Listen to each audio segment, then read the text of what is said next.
2021년에 해가 뜬 지 얼마 되지 않았는데 벌써 빅뉴스가 하나 나왔어요. 애플이 자율주행 전기차 애플카 출시를 위해서 현대차와 손을 잡는다는 소식이 전해졌습니다. 이 보도와 관련해서 현대차가 공식 입장을 내놨어요. 다수의 기업, 그러니까 여기에 애플이 포함되어 있는지 안 되어 있는지는 안 알려준다. 다수의 기업으로부터 자율주행 전기차 관련 공동개발 협력 요청을 받고 있는 건 사실인데 아직 초기 단계로 결정된 바가 없다라는 입장을 내놓게 됩니다. 그러니까 애플이랑 지금 전기차 관련해서 공동개발 협의를 하고 있는지 하지 않고 있는지 너희들 알아서 판단하라는 공식 입장을 내놨어요. 애플이 현대차와 손을 잡을지 아니면 손을 놔버릴지 모르겠지만 어쨌든 애플의 자동차 사업이 구체화되고 있는 것으로 보여요. 작년에 애플이 전기차 스타트업인 카누의 인수를 시도했었어요. 그런데 결국 협상이 결렬됐습니다. 카누 같은 경우 애플의 투자를 받는 것에 더 관심이 있다 보니까 인수는 부담스러웠는지 결국 협상이 결렬됐어요. 이러한 움직임으로 봤을 때 어쨌든 애플이 전기차 사업에 진출하기 위해서 본격적으로 움직이고 있는 것만은 분명해 보여요. 미국의 전기차 스타트업인 카누는 어떤 업체이냐? 카누는 이미 작년에 현대차와 파트너십을 맺고 차세대 전기차 전용 플랫폼 개발에 착수를 한 상태예요. 카누 같은 경우 2017년 12월 거의 2018년에 설립된 업체인데 설립된 지 1년 반 만에 첫 번째 전기차 컨셉 모델을 2019년 9월에 내놨어요. 아니 설립된 지 얼마 되지도 않았는데 2년도 안 됐는데 첫 번째 전기차 컨셉 모델을 내놓은 겁니다. 굉장히 속도가 빠른 거예요. 카누는 미국의 나스닥 시장에 상장이 되어 있어요. 지금 시가총액이 4조 5천억 정도 됩니다. 요즘에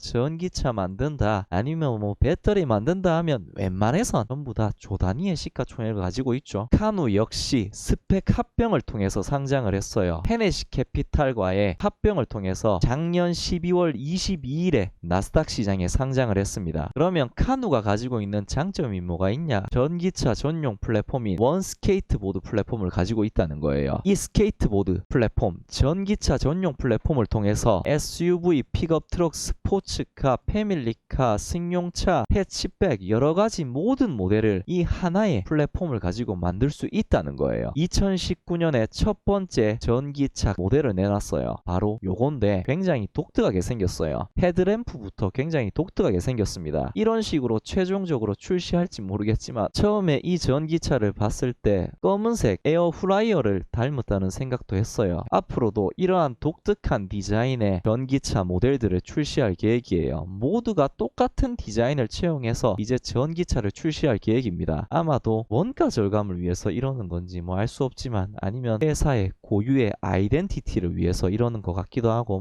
실제 내놓은 이 전기차 같은 경우 굉장히 유명한 300만 명 정도 구독자를 보유한 유튜버에게 실제 도로에서 주행할 수 있는 기회를 줬어요. 실제 도로에서 주행을 하고 있습니다. 굉장히 독특해요. 디자인이. 이 겉에 얼룩말 무늬는 아마 이제 위장막인 것 같아요. 굉장히 제품에 대해서 자신감이 있는 것으로 보여요. 물론 일반인 대상은 아니지만 파급력이 있는 영향력이 있는 유튜버에게 시승 기회를 준 거 보면 굉장히 제품에 대한 자신감이 있어 보여요. 일반적으로 신차를 출시하기 전에 시제품을 내놓게 됩니다. 이 과정이 일반적인 자동차 업체들 같은 경우 3년에서 5년이 걸려요. 그런데 카누는 19개월 만에 시제품을 내놨습니다. 개발 속도가 굉장히 빨라요. 아마도 전기차 전용 플랫폼 그리고 굉장히 단순한 디자인을 적용해서 이렇게 빨리 시제품을 내놓을 수 있지 않았나 하는 생각이 듭니다. 지금 회사 대표가 울리치 크란즈, 이게 정확하게 읽은 건지 모르겠어요. 어쨌든 이분이 대표인데 이 울리치 크란즈 같은 경우 BMW와 미니에서 30년 이상 근무한 이력이 있는 분이에요. 그리고 BMW 최초의 전기차인 i 시리즈를 만든 BMW i의 아버지입니다. 그리고 카누의 디자인 브랜드를 총괄하고 있는 리차드 김, 이분 같은 경우 역시 BMW 최초의 전기차인 i3 그리고 BMW의 PHEV 스포츠카인 i8의 디자인을 맡았던 분이에요. 그러면 카누는 어떤 식으로 매출을 발생시킬 계획이냐? 지금 당장 올해 발생할 매출 같은 경우 완성차 업체들을 대상으로 전기차 컨셉 디자인 또는 엔지니어링 서비스를 제공해서 매출을 발생시킬 계획이에요. 결코 매출액이 작지 적지 않습니다. 거의 1300억 정도의 매출액이 올해 발생될 것으로 예상을 하고 있어요. 하지만 전기차 스타트업이니까 당연히 전기차로 매출을 발생시켜야 됩니다. 내년부터 본격적으로 전기차를 소비자에게 공급할 예정이에요. 내년부터 B2C 전기차를 공급해서 매출을 발생시킬 계획이고, 내후년인 2023년부터는 기업을 대상으로 배송용 차량을 공급을 해서 매출을 발생시킬 계획입니다. 카누의 핵심은 이 스케이트보드 플랫폼이에요. 이 스케이트보드 플랫폼을 가지고 개발 기간을 단축합니다. 18개월에서 24개월이면 시제품, 신모델이 출시가 돼요. 개발 기간을 짧게 함으로써 비용을 줄일 계획입니다. 그리고 디자인을 전부 똑같이 해서 아마 비용을 줄이는 것 같아요. 그래도 디자인이 나쁘진 않아요. 제가 보기에는 굉장히 예뻐 보입니다. 내년 2분기에 첫 번째 전기차인 일반 소비자들을 대상으로 판매할 라이프스타일 비클 전기차를 내놓을 예정입니다. 주행 가는 거리가 400km 이상, 그리고 7명이 앉을 수 있는 넉넉한 실내 공간을 확보할 예정이에요. 2023년에는 기업을 대상으로 배송용 차량인 B2B 딜리버리 비클 모델을 내놓을 예정입니다. 320km 이상 주행 가는 거리를 확보할 수 있을 것으로 보고 있습니다.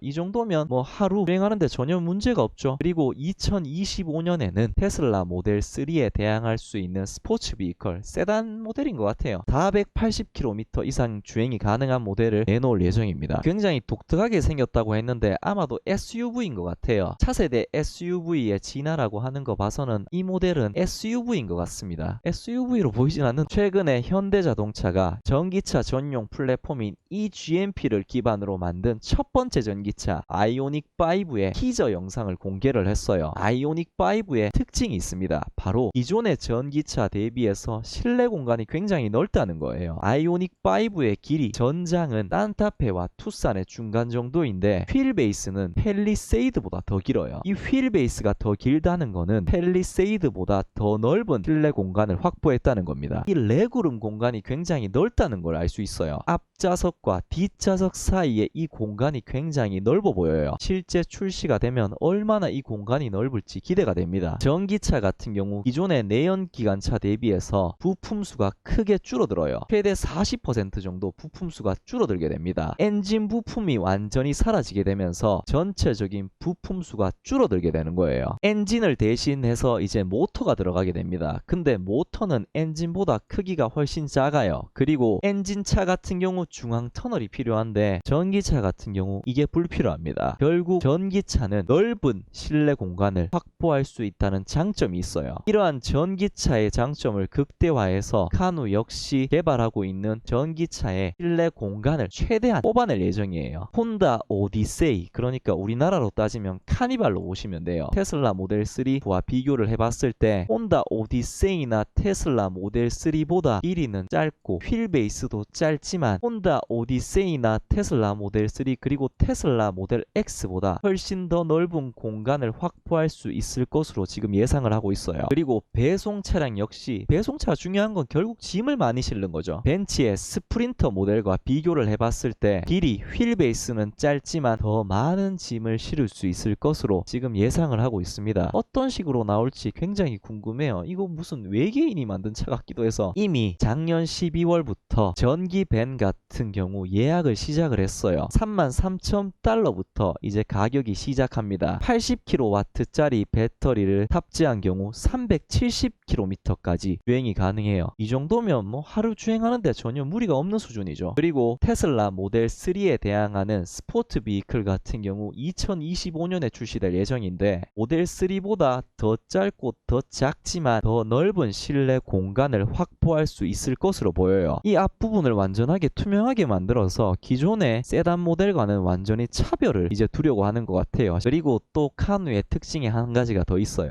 바로 구독 서비스를 통해서 매출을 올리겠다는 겁니다. 구독 경제란 말이 있습니다. 일정 금액을 내고 정기적으로 제품이나 서비스를 받는 것을 구독 경제라고 해요. 구독 서비스를 통해서 매출을 올리는 대표적인 업체가 바로 넷플릭스입니다. 한 달에 일정 금액을 지불하면 넷플릭스에 올라와 있는 영상을 무제한으로 볼 수 있어요. 유튜브 역시 일정 금액을 지불하면 광고 없이 유튜브를 볼 수 있습니다. 쿠팡 역시 로켓 와우 클럽 일정 일정 금액을 지불하면 로켓 무료 배송 그리고 무료 반품 서비스를 받을 수 있어요. 구독 경제 모델을 도입함으로써 안정적으로 매출을 발생시키려고 하는 게 요즘 기업의 트렌드인데, 이 구독 서비스 모델을 차량 판매에도 도입하겠다는 거예요. 그러면 카누가 제안하는 구독 서비스 같은 경우 기존의 리스와 뭔 차이가 있냐? 리스 같은 경우 제한이 있었어요. 시간 제한이 맞는지 모르겠는데 제가 보기에는 킬로미터 제한인 것 같아요. 연간으로 운행할 수 있는 거리에 제한이 있었어요. 그리고 유지비를 고객이 따로 지불했었어야 됐습니다. 그리고 여기에 보험이 포함되어 있지 않았어요. 그런데 카누의 구독 서비스 같은 경우 이러한 단점들을 모두 없앴다는 거예요. 시간 제한 없다. 그리고 유지비 뭐 따로 낼 필요 없다. 충전 그리고 보험까지 좋은 거는 더하고 나쁜 거는 뺐다는 거예요. 가격은 똑같은데 좋은 건 더하고 나쁜 건 뺐다는 겁니다. 네가 원하는 기간만큼 최소한 한 달이죠. 자동차를 보유할 수 있는 가장 간단한 방법이란 거예요. 일반적인 리스 같은 경우 리스료에다가 추가적으로 40% 정도를 더 부담해야 됩니다. 그런데 카누 같은 경우 일정 구독료만 지불을 해주면 운전자 빌리는 사람은 부담 가질 필요 없이 그냥 자동차를 이용할 수 있다는 거예요. 비용은 동일한데 가치는 더 확장시켜 준다는 겁니다. 가치는 증대시켜 준다는 거예요. 그러면 기존의 자동차 판매 모델 대비해서 구독 서비스 모델 같은 경우 얼마나 이윤이 남느냐? 기존의 자동차 판매 같은 경우 자동차 판매를 통해서 100을 법니다. 그리고 비용이 80 나가고 결국 20의 마진이 남아요. 그런데 구독 모델 같은 경우 차가 퍼질 때까지 매출이 발생합니다. 단순히 그냥 차를 판매해서는 100밖에 못 버는데 구독 모델 같은 경우 차가 퍼질 때까지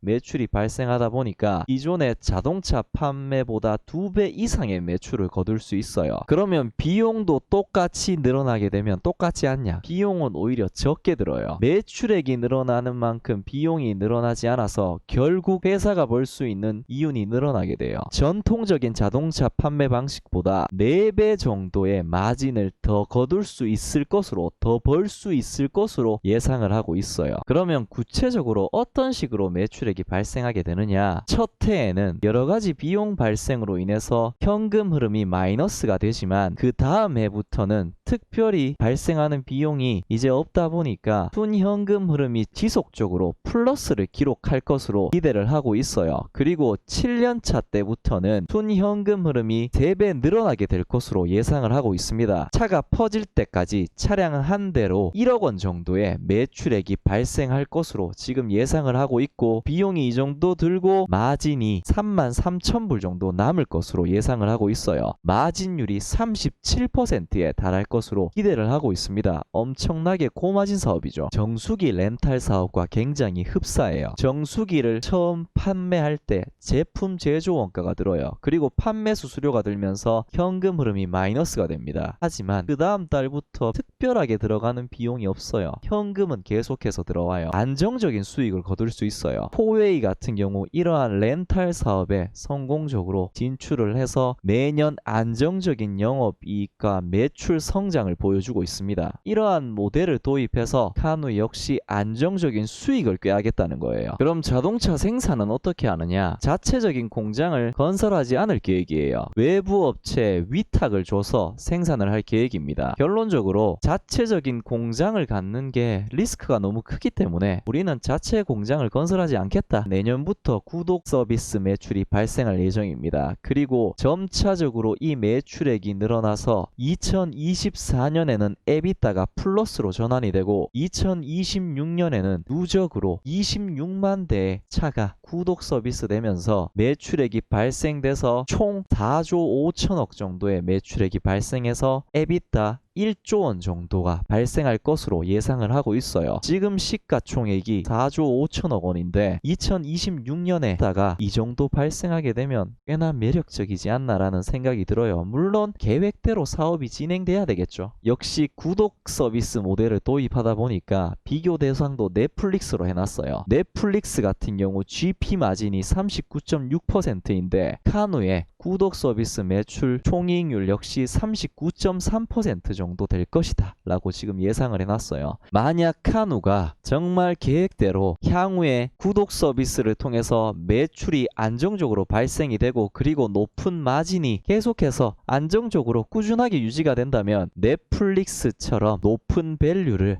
안정적으로 받을 수도 있을 것 같아요. 물론 계획대로 사업이 진행돼야 되겠죠. 어떻게 될지 알 수가 없죠. 라이프 스타일 비이클 같은 경우 7개의 카메라, 전방에 5개, 뒤에 2개, 그리고 5개의 레이더, 12개의 초음파 센서를 탑재해서 레벨 2.5 수준의 자율주행 기술을 탑재할 예정입니다. 어라이벌이라는 업체에 현대 기아차가 총 1억 유로를 투자했습니다. 올해 4분기부터 전기 밴을 양산할 계획입니다.